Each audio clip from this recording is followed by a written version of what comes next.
ആശാവർക്കർമാർക്ക് ഐക്യദാർഢ്യം പ്രഖ്യാപിച്ച് ബി.ജെ.പി. മുഖ്യമന്ത്രി ദുരഭിമാനം മാറ്റിവെച്ച് ചർച്ച നടത്തണമെന്ന് വി. മുരളീധരൻ ആവശ്യപ്പെട്ടു. തൊഴിലാളികളോടുള്ള പുച്ഛമാണ് ലേഖനത്തിലൂടെ എളമരം കരീം എഴുതിയതെന്നും അദ്ദേഹം പറഞ്ഞു. ആശാവർക്കർമാർ കേരളത്തിന്റെ പ്രത്യാശയെന്ന് ശോഭാ സുരേന്ദ്രനും പ്രതികരിച്ചു.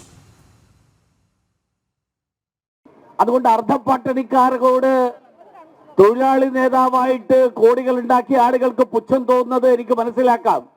ആ പുച്ഛമാണ് എളമരം കരീം അദ്ദേഹത്തിന്റെ ലേഖനത്തിലൂടെ പ്രകടിപ്പിക്കുന്നത്. കേരളത്തിലെ ആശാവർക്കർമാര് സമരം ചെയ്യുമ്പോൾ ആ സമരം ചെയ്യുന്ന സാധാരണക്കാരായിട്ടുള്ള സഹോദരിമാരെ ആക്ഷേപിക്കാൻ, അവരെ വിരട്ടിയോടിക്കാൻ നടത്തുന്ന ആ ശ്രമം വിലപ്പോവില്ല എന്ന് ഒരിക്കൽ കൂടി ആവർത്തിക്കാൻ വേണ്ടിയാണ് ഞങ്ങൾ ഇന്നിവിടെ എത്തിയിട്ടുള്ളത്. വിവരങ്ങളുമായി ടിൻഡു ദാസ് ഒപ്പം ചേരുന്നു. ടിൻഡു, ബി.ജെ.പി. ഐക്യദാർഢ്യവുമായി എത്തുന്നു. മറുവശത്ത് സർക്കാരൊട്ടു കണ്ടില്ലെന്ന് നടിച്ച് 18 ദിവസങ്ങൾ പിന്നിടുന്നു. പക്ഷേ സംസ്ഥാനത്തിൻ്റെ വിവിധ ഭാഗങ്ങളിൽ നിന്ന് ആശമാർക്ക് ഐക്യദാർഢ്യം പ്രഖ്യാപിച്ചുകൊണ്ട് വരുന്നുമുണ്ട്. ബി.ജെ.പി. കൂടി ഐക്യദാർഢ്യം പ്രഖ്യാപിക്കുന്നതോടെ, ബി.ജെ.പി. സമരത്തിനൊപ്പം ചേരുന്നതോടെ സമരത്തിൻ്റെ രൂപം മാറുന്നു. തീർച്ചയായിട്ടും കൃഷ്ണരാജ, സംസ്ഥാനത്ത് ഒരുപക്ഷെ സംസ്ഥാനത്തിന്റെ സാമൂഹ്യ വ്യവസ്ഥിതിയെ, സാമൂഹ്യ നീതിയിലൊക്കെ ഒരു തരത്തിൽ താങ്ങി നിർത്തുന്ന ഒരു വിഭാഗമാണ് ആശാ വർക്കർമാർ എന്ന് പറയുന്നത്. കഴിഞ്ഞ 18 ദിവസമായിട്ട് ആശാ വർക്കർമാർ രാവും പകലുമില്ലാതെ ഈ സെക്രട്ടേറിയറ്റ് പടിക്കൽ വെയിലത്തും പൊടിയിലും കിടന്ന് അവരുടെ അവകാശത്തിന് വേണ്ടിയിട്ട് വാമുറയിട്ട് കരയുകയാണ്. എന്നിട്ടും സംസ്ഥാന സർക്കാരോ മുഖ്യമന്ത്രിയോ ആരോഗ്യമന്ത്രിയോ അവരുടെ ആവശ്യങ്ങൾ കണ്ടില്ല എന്ന് നടിക്കുകയാണ്. ഒരു ഘട്ടത്തിൽ പോലും ചർച്ചയ്ക്ക് പോലും വിളിച്ചിട്ടില്ല. ഒരു ഘട്ടത്തിൽ അവരുടെ ആവശ്യം എന്താണെന്ന് പോലും സെക്രട്ടേറിയറ്റിനകത്ത് നിന്നും ഇങ്ങോട്ടേക്ക് ഒരു അന്വേഷണം വന്നിട്ടില്ല എന്നതാണ് ഏറ്റവും പ്രധാനപ്പെട്ട കാര്യം. 18ാമത്തെ ദിവസമാകുമ്പോൾ ആശാ വർക്കർമാർക്ക് ഐക്യദാർഢ്യം പ്രഖ്യാപിച്ചുകൊണ്ട് ബി.ജെ.പിയും സമരപന്തലിലേക്ക് അല്ലെങ്കിൽ സമരവേദിയിലേക്ക് എത്തുകയാണ്. ശോഭാ സുരേന്ദ്രനും അതോടൊപ്പം തന്നെ മുൻ കേന്ദ്രമന്ത്രി കൂടിയായിട്ടുള്ള വി. മുരളീധരനും അല്പസമയം മുമ്പാണ് സമരപന്തലിലെത്തി ഐക്യദാർഢ്യം പ്രഖ്യാപിച്ചത്. ഒരുപക്ഷെ ആശാ വർക്കർമാർക്കൊപ്പം സമീപത്ത് തന്നെ ഒരു സമരപന്തലിടാൻ ബി.ജെ.പിക്ക് അറിയാഞ്ഞിട്ടല്ല. പക്ഷേ ഇത് കേരളത്തിലെ ഒരു കൂട്ടം സാധാരണക്കാരായിട്ടുള്ള അമ്മമാരും വനിതകളും നേരിടുന്ന പ്രധാന പ്രശ്നം. ആ പ്രധാന പ്രശ്നത്തെ അവർ വളരെ സമാധാനപൂർവ്വം രാഷ്ട്രീയമല്ലാത്ത രീതിയിൽ അവർ മുന്നോട്ട് കൊണ്ടുപോകുന്നു. അവരുടെ ന്യായമായ ആവശ്യങ്ങൾക്കൊപ്പം എന്നും ബി.ജെ.പി. ഒപ്പം ഉണ്ടാകുമെന്നുള്ളൊരു ഐക്യദാർഢ്യ പ്രഖ്യാപനമാണ് ഒരുപക്ഷെ ഇവിടെ ഇന്ന് നടന്നിട്ടുള്ളത്. അതോടൊപ്പം തന്നെ മറ്റൊരു പ്രധാനപ്പെട്ട കാര്യമെന്ന് പറയുന്നത് മുഖ്യമന്ത്രി ഈ സ്ത്രീകളോട് കാണിക്കുന്നത് അരാജകബാധിതപരമായിട്ട് അല്ലെങ്കിൽ കണ്ണിൽ ചോരയില്ലാത്ത നിലപാടാണെന്നുള്ളൊരു കാര്യം കൂടി വ്യക്തമാക്കുന്നുണ്ട്. മറ്റൊരു കാര്യമെന്ന് പറയുന്നത്, ഈ ആശാ വർക്കർമാർക്ക് കേന്ദ്രത്തിൽ നിന്നും ഓണറേറിയം കൊടുക്കുന്ന വകയിലുള്ള വിഹിതം ലഭിക്കാറുണ്ടെന്ന് പല ഇടത് നേതാക്കളും പല ചാനൽ ചർച്ചകളിലും ഇരുന്ന് വാദോരാതെ സംസാരിച്ചിട്ടുണ്ട്. അപ്പോൾ പലരും പറയുന്നത് പല കണക്കാണ്. അങ്ങനെ അത്തരത്തിൽ എന്തെങ്കിലും കിട്ടാനുണ്ടെങ്കിൽ അത് കൊടുത്തിട്ടുമുണ്ട്. ആ കൊടുത്ത പണം വകമാറ്റി ചിലവാക്കുകയാണ് പലപ്പോഴും സംസ്ഥാന സർക്കാരിന്റെ ഭാഗത്തു നിന്നും ഉണ്ടായിട്ടുള്ളത്. അത്തരത്തിൽ വകമാറ്റി ചിലവാക്കിക്കൊണ്ട് എം.എൽ.എമാർക്കും മന്ത്രിമാർക്കും കാറ് വാങ്ങാനുള്ള പണമായി അത് മാറ്റാൻ അനുവദിക്കില്ല എന്നൊരു പ്രഖ്യാപനം, എന്നൊരു ശക്തമായിട്ടൊരു നിലപാടും ഒരുപക്ഷെ ബി.ജെ.പി. ഇന്ന് ഈ സമരപന്തലിൽ വെച്ച് എടുത്തിട്ടുണ്ട്. അപ്പോൾ എന്തായാലും ബി.ജെ.പി. കൂടി ആശാ വർക്കർമാർക്ക് ഐക്യദാർഢ്യവുമായി എത്തുമ്പോൾ ഈ സമരം വലിയൊരു രീതിയിലേക്ക് അല്ലെങ്കിൽ വലിയൊരു തലത്തിലേക്ക് മാറുമെന്നുള്ള കാര്യത്തിൽ ഒട്ടും ഉറപ്പില്ല.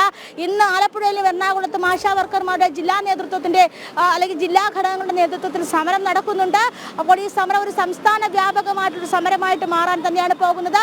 മാർച്ച് 3-ാം തീയതി നിയമസഭാ സമ്മേളനം പുനരാരംഭിക്കും. നിയമസഭയിലോട്ട് സംസ്ഥാനത്തെ 23,000-ഓളം വരുന്ന ആശാവർക്കർമാരെ സംഘടിപ്പിച്ചുകൊണ്ട് നിയമസഭയിലേക്ക് ഒരു മാർച്ച് സംഘടിപ്പിച്ചിരിക്കുകയാണ്. അപ്പോൾ എന്തായാലും ആശാവർക്കർമാരുടെ ഈ ദുരിതം, ആശാവർക്കർമാരുടെ ജീവിത ദുരിതം കണ്ടില്ലെന്ന് നടിക്കുന്ന സംസ്ഥാന സർക്കാരിനെ ആശാവർക്കർമാർക്കൊപ്പം ബി.ജെ.പി. അവരുടെ ഐക്യദാർഢ്യം പ്രഖ്യാപിച്ചിട്ടുണ്ട്. ബി.ജെ.പിയും വനിതകളെ സംഘടിപ്പിച്ചുകൊണ്ട് ഈ വനിതകളുടെ ഈ ജനകീയ പ്രശ്നം അല്ലെങ്കിൽ ഒരുപക്ഷെ സംസ്ഥാനം കണ്ടിലെ ഏറ്റവും വലിയൊരു വനിതാ പ്രക്ഷോഭമായ ആശാവർക്കർമാരുടെ സമരം മാറും. ആ സമരത്തിൽ പൂർണ്ണ പിന്തുണയും നൽകിയിട്ടുണ്ട്. ഏത് തരത്തിലുള്ള ഈ സമരം സാധാരണക്കാരുടെ സമരമാണ്. ഞങ്ങൾ ജീവിക്കാനാണ് ശമ്പളം കൂട്ടിത്തരണമെന്ന് ആവശ്യപ്പെടുന്നത്. ഈ പൊരിവെയിലത്ത് ഗർഭിണികളുടെ വീട്ടിൽ, ഒറ്റയ്ക്ക് താമസിക്കുന്നവരുടെ വീട്ടിൽ കുഞ്ഞുങ്ങളെ കാണാൻ, അവരുടെ ആവശ്യങ്ങൾക്ക്, ആശുപത്രി ആവശ്യങ്ങൾക്കൊക്കെയും ഓടി നടക്കുന്ന ആശാ വർക്കർമാർ, അവരെ കണ്ടില്ലെന്ന് നടിക്കുന്നത് പോട്ടെ, അവർക്കെതിരെ പരിഹാസം, അവർ ഈർക്കിൽ സംഘടനകളുടെ പ്രതിനിധികളെന്ന ആക്ഷേപം, ഇതെല്ലാം സർക്കാരിനെ നയിക്കുന്ന CPM-ന്റെ തൊഴിലാളി സംഘടനകൾ ഉന്നയിക്കുന്നു. മാത്രമല്ല ബദൽ റാലി നടത്തുക കൂടി ചെയ്യുന്നു. അംബയെ ആക്ഷേപിക്കുമ്പോഴും ഒരു സമരം എന്ന നിലയ്ക്കെങ്കിലും പരിഗണിച്ച് ഒരു ചർച്ചയ്ക്ക് വിളിക്കാനുള്ള മര്യാദ കാണിക്കുന്നില്ലല്ലോ സർക്കാർ. ഈ സർക്കാർ എങ്ങനെയാണ് ഈ സമരത്തെ കാണുന്നത്? തീർച്ചയായിട്ടും സർക്കാരായി സമരത്തെ കാണുന്നത് ഒരു സർക്കാർ വിരുദ്ധ അല്ലെങ്കിൽ സർക്കാരിനെതിരെ കരുവാരത്തേക്കാനായിട്ട് അരാജകത്വ ശക്തികൾ നിയന്ത്രിക്കുന്ന ഒരു സമരമായിട്ടാണ്, അല്ലെങ്കിൽ ഒരു പ്രതിഷേധം മാത്രമായിട്ടാണ് സർക്കാർ ഈ സമരത്തെ കാണുന്നത്. കാരണം കഴിഞ്ഞ കുറച്ച് ദിവസങ്ങളായിട്ട് ഈ സംസ്ഥാനത്ത് നടക്കുന്ന ഈ ജനകീയ ആവശ്യത്തിന് വേണ്ടിയിട്ട് അല്ലെങ്കിൽ ഇത്തരം ജനകീയ പ്രക്ഷോഭങ്ങളിൽ CIT ഉൾപ്പെടെയുള്ള തൊഴിലാളി സംഘടനകൾ എടുക്കുന്ന നിലപാട്, ആ നിലപാട് അതോടൊപ്പം തന്നെ ഇടത് സംഘടന എടുക്കുന്ന നിലപാട് എന്ന് പറയുന്നത് സർക്കാരിനെ കരുവേർത്തയക്കാൻ വേണ്ടിയിട്ട് ചില ക്ഷുദ്രശക്തികൾ ചേർന്നുകൊണ്ട് എടുക്കുന്ന ചില നീക്കങ്ങളാണ് ഈ സമരം എന്നാണ്. പക്ഷേ നമ്മളെ ഇതിൽ ഏറ്റവും കൂടുതലായിട്ട് മനസ്സിലാക്കേണ്ടത് എന്തുകൊണ്ടാണ് ഒരുപക്ഷെ ഈ ആശാ വർക്കർമാർ സംസ്ഥാനത്ത് 23,000-ഓളം വരുന്ന സാധാരണക്കാരായിട്ടുള്ള സാധാരണക്കാരുള്ള സ്ത്രീജനങ്ങൾ ചെയ്യുന്ന ഈ ജോലിയിൽ അവർക്ക് സാമ്പത്തിക സുരക്ഷിതത്വം ഇല്ലാത്തത് കൊണ്ടും അവർക്ക് ഈ ജോലിയിൽ ജീവിതം മെച്ചപ്പെടുത്താൻ സാധിക്കാത്തത് കൊണ്ടുമാണ് ഒരുപക്ഷെ സർക്കാരിന് നേരെ അവർ കൈനീട്ടുന്ന നിലപാടുമായിട്ട് എത്തിയിട്ടുള്ളത് എന്ന് വേണം നമ്മൾ മനസ്സിലാക്കേണ്ടത്. അതുപോലെ മനസ്സിലാക്കാൻ സംസ്ഥാന സർക്കാരിന് കഴിയുന്നില്ല. 7,000 രൂപ മാത്രം ഓണറേറിയം കിട്ടുന്ന ഒരു തൊഴിൽ, ആ തൊഴിൽ കഴിഞ്ഞ 3 മാസമായിട്ട് ഓണറേറിയം കിട്ടുന്നില്ല, ഇൻസെന്റീവ് കിട്ടുന്നില്ല. കിട്ടുന്ന തുകയ്ക്കാണെങ്കിൽ അതിൻ്റെതായിട്ടുള്ള മാനദണ്ഡങ്ങൾ പാലിക്കേണ്ടതായിട്ടുണ്ട്.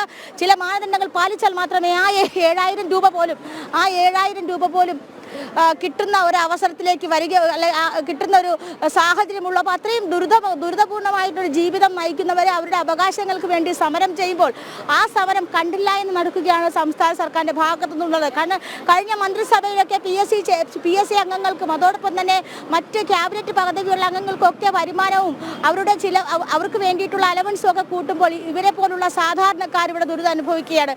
കാരണം കഴിഞ്ഞ കൊറോണ കാലത്തൊക്കെ ഒരുപക്ഷെ മുഖ്യമന്ത്രി ഓരോ ദിവസവും വന്നിരുന്ന് പറയുന്ന കണക്കുകൾ മുഖ്യമന്ത്രിയോ സർക്കാർ സംവിധാനങ്ങളോ സർക്കാർ അധികാരികളോ ഓരോ ഇടത്തും പോയി ഓരോ വീടുകളിലും പോയി തേടിയെടുത്ത കണക്കുകളല്ല. അത് ഇവരെ പോലുള്ള 23,000 ആശാ വർക്കർമാർ, ഓരോ ആശാ വർക്കറിന് 1000 പേരെന്ന ജനസംഖ്യ അടിസ്ഥാനത്തിലാണ് അവർ ജോലി ചെയ്തത്. അപ്പോൾ ഇവരെ പോലുള്ള 23,000-ഓളം പേര് ഓരോ ദിവസവും അവരുടെ ആരോഗ്യം പോലും നോക്കാതെ പോയി എടുക്കുന്ന കണക്കുകളാണ് വൈകുന്നേരങ്ങളിൽ ഇരുന്ന ഇത്തരത്തിൽ വാർത്താ സമ്മേളനമായിട്ട് അറിയിച്ചിട്ടുള്ളത്. ആരോഗ്യ വകുപ്പിന്റെ ഡാഷ്ബോർഡുകളിൽ വരുന്നത് ഈ കണക്കുകളാണ്.